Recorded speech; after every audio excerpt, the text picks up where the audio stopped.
Okay, so tell me a little bit about yourself and how you got involved in the disability community. Yeah, so I grew up in Millbrae, which is about 15 minutes south of San Francisco, and my dad actually worked at Camp Creme in Boulder Creek, which is when he was working there, it was a summer program for people with developmental disabilities. So I grew up listening to his stories about his summer camp and some of the campers. And I just thought it was so cool, you know, working with such a diverse group of people, and being able to support them and be a part of their journey. So I loved that it was so accepting and inclusive. All of his stories were just awesome. So that's what led me to find my path as a speech language pathologist.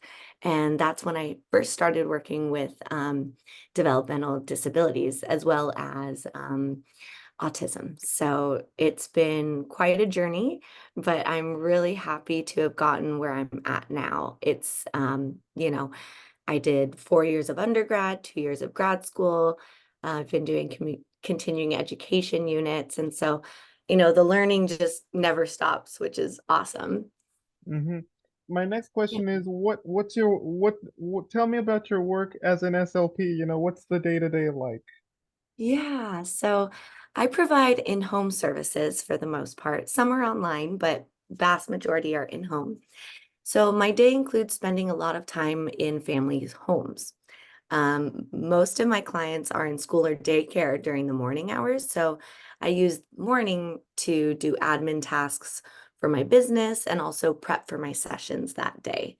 Um, so I go out and I see about seven children a day, and the majority of my clients are autistic. My other clients have articulation or speech sound disorders where they have difficulty forming certain speech sounds. I work with children with language disorders. So either they have difficulty understanding or producing grammar, syntax, linguistic concepts.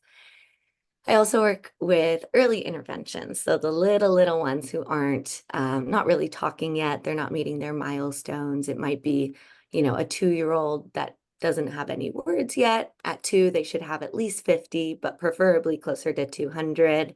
So just keep working with families that are keeping an eye on that and just making sure that their children are on track so that they can continue to be successful and, stay, keep learning and moving forward.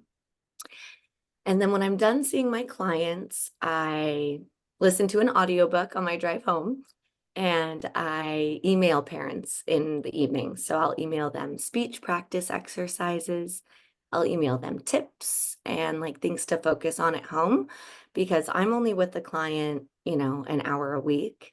And educating and training the parents is a huge part of what I do so that they can continue my work when they're with their kiddos dinner time in the mornings during different routines throughout the day, and also so that they can communicate with teachers and other professionals that might work with their kiddos. So everybody can be on the same page for coordinated care. Hmm. My Mhm. next my next question is how do you make sure that a patient, particularly with autism or a speech impediment, is independent and self-sufficient? What sorts of things do you teach your clients, patients to in order to do that? I love this question so much. This question has not been asked. I have not been asked this question enough, and I really appreciate you bringing this to light because this is so important. And some of the therapy practices that I was taught early in my career are no longer appropriate or applicable because of this, I'm very passionate about making sure that my all of my kiddos are independent and self-sufficient. And so I kind of implement this in different ways with my different populations I work with. So when I work in early intervention, I make sure to teach children these are little ones, right? 0 to 3 years old. I teach them functional words and phrases. So rather than teaching a child the names of colors or all the names of animals, right? Category work, I teach them functional words and their meanings, such as want, help. So, and I also teach the signs for it, right? In case they have difficulty producing the sounds with that fine motor. So, want, help, more, all done. These are all words that they can use in everyday life that allows adults to respect them and to honor their boundaries, their preferences, their limitations, their protests. That's um, functional words. And then when it comes to children who are non-speaking, many of these ones are autistic. I make sure that their devices have phrases. So their AAC devices, that is the actual sound that is connected to words. So a lot of my children's will press a button, it'll produce the words that they want to say. So I make sure that these devices are programmed with phrases that support the child's autonomy and advocacy. So some of these would be space, please. I don't like that. No, thank you. Don't do that. I'm all done. So those are another, again, advocacy, autonomy. Um, Across all of my clients, I put a big emphasis on autonomy. And how that's done is I follow their lead. So I bring a bin of toys and they pick what they want. If they don't want to play with my toys, that's totally fine. I follow them around their house or living room. And if they want to play with the spoons in the drawer, then we're going to play with the spoons in the drawer. And I'm going to find a way to do therapy that way. This empowers them. And not only do they choose what they want to do, but they also choose how to play. So, for example, it's quote unquote not appropriate to line up your trains, from biggest to smallest, or just line them up at all. And this is a way that many of my autistic children play. And I honor that, and that needs to be honored rather than forcing them or pushing them to make the trains go on the track and stop and, play in a more quote unquote appropriate way. But it's no more appropriate than lining them up or organizing them in a way that looks nice, or even just, observing the way the wheels spin. That's a form of play that I would like all professionals to honor. Showing them this respect builds their confidence, and it shows them that they have agency, that their voice matters, and it also demonstrates that adults will listen to them. So many children are just given commands and orders all day. Put your shoes on, finish your breakfast, open the door, and it's really good for them to also voice commands or preferences and have those listened to. When working with all of my clients, and I see that they're struggling either with a therapy related exercise or in play, um, I always give them space and time to figure it out on their own rather than just jumping in and doing it for them. I will provide prompts and cues to lead them to finding the answer or to solving the problem on their own. So, for example, for a speech sound trying to produce, they're trying to produce the k sound. I'll point to right here, my throat, and that'll cue them that it's one of the throat sounds. For a toy container they're trying to open, I'll point to, or I'll just start to unclasp a lock for them so that way they have the space to learn. And, I don't jump in, I don't perpetuate a feeling of helplessness. I empower my clients, and that empowerment goes a long way. Hmm. My next question is, tell me a bit about the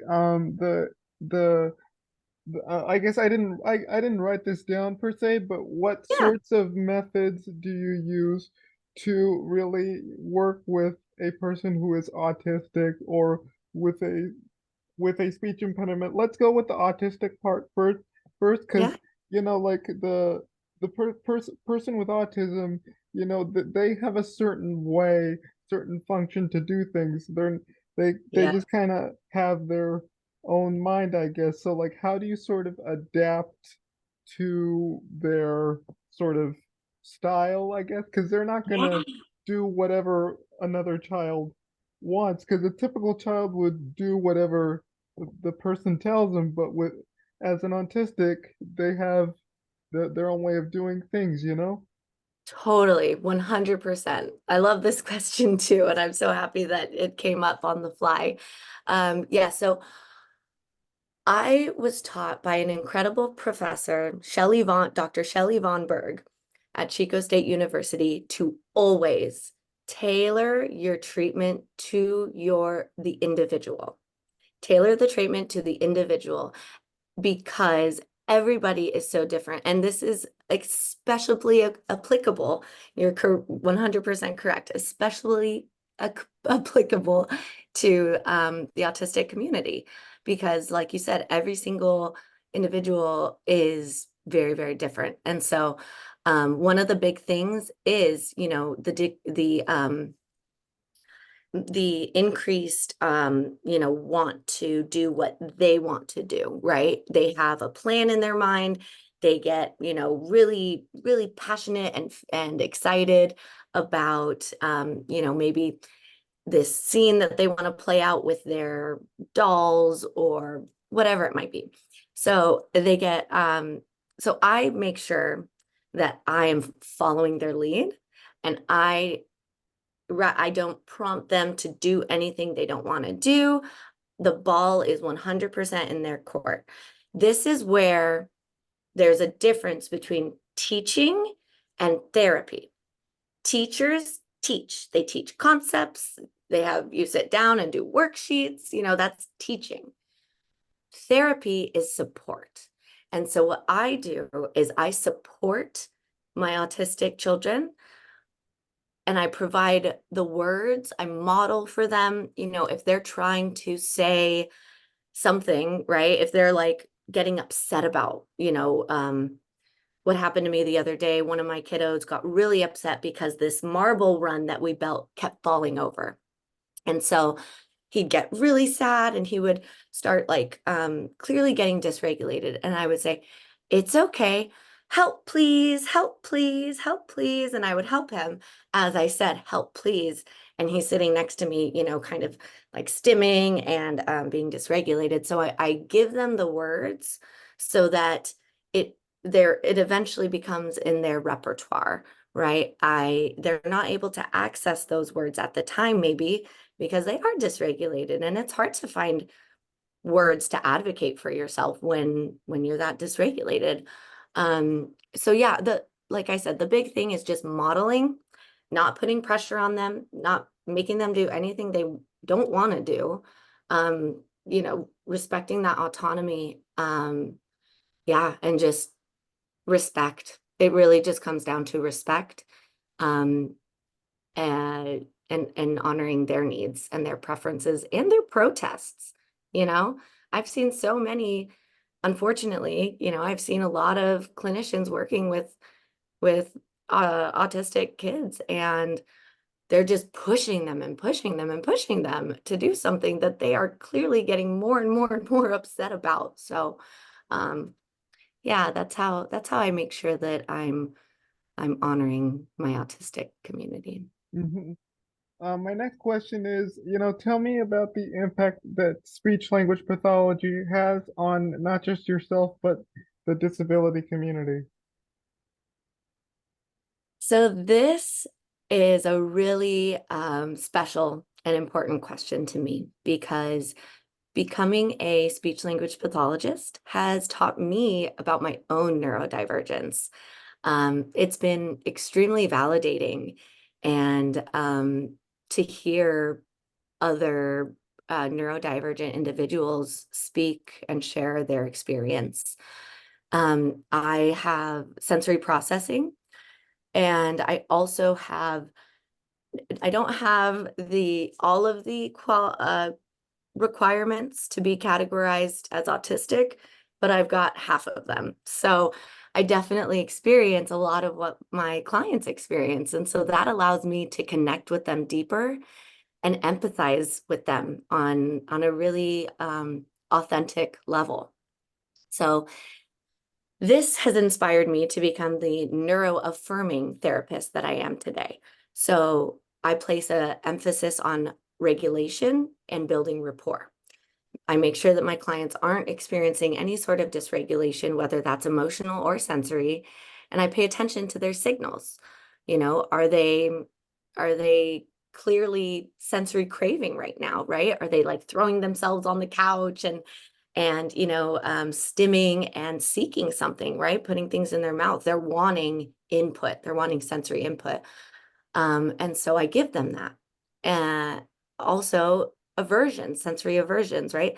My kids are covering their ears or hiding from the light. I'll turn the lights off, I'll lower my voice, right? Make it more less input for them. So that's a big learning experience that I've had with this whole journey. Um, Again, I show them respect and I receive it in return. I've also been inspired to become a certified trauma professional. So I can provide services ethically and responsibly to children and families who've experienced trauma, whether that's complex PTSD, acute PTSD, but also how to counsel caregivers on how to make sure that they're creating a safe and attuned space that allows their children to be their most authentic selves and to feel safe. I've become a better clinician because I keep mindfulness, nonviolence, and attunement top of mind when I'm interacting with children and their families. Hmm. My last question is, what can people take away from this conversation? What can parents, clinicians, people who work with autistic people, or for parents who have children with autism, what can they sort of take away from this? How can those people like figure out ways to sort of, you know, figure out how to deal with a person with autism and like make sure that he or she, has the tools to, be successful and yeah. Yeah. Yeah. So, knowing how to support your loved ones or clients, your autistic loved ones or autistic clients is really important. I encourage everybody on this earth to learn about different neurological makeups, right? Let's learn about different let's learn about neurodiversity, right? Like let's not just assume that one way of being is the right way because the world is made for neurotypical people, right? Grocery stores have fluorescent lights and it's loud out there. And, our clothes have tags on them. There's so many things that are just accepted and normal. And rather than what I would like to see is rather than um, you know, it being framed as accommodations for neurodivergent people, I would like it to just be inserted and a part of society. But the first step to that is, like you said, making sure that um, autistic loved ones and clients are receiving the support that they need. So in order to do that, individuals must be kind of like detectives. You have to be tuned in and pay attention to the signals that these autistic individuals are sending, right? And they might be subtle.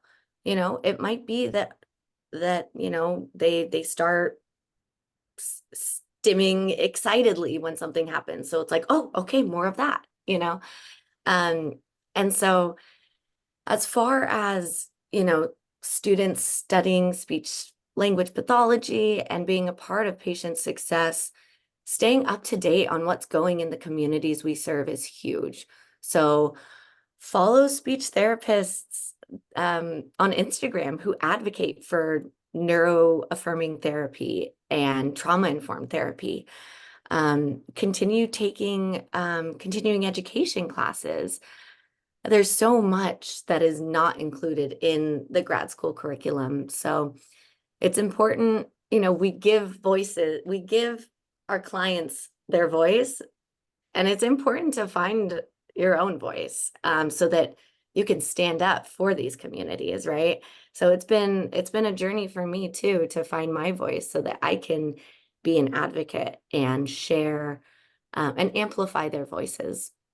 Um, I would recommend that people take trauma-informed care courses so that they can be responsible in working with children from various backgrounds, with various experiences, a variety of socioeconomic status. All of that is really important, to be culturally aware and trauma informed. So, yeah, just learn, learn, learn, keep moving forward, and pay attention to what the communities that we serve, pay attention to what they're saying, and honor that too. Mm-hmm. Yep. Mhm.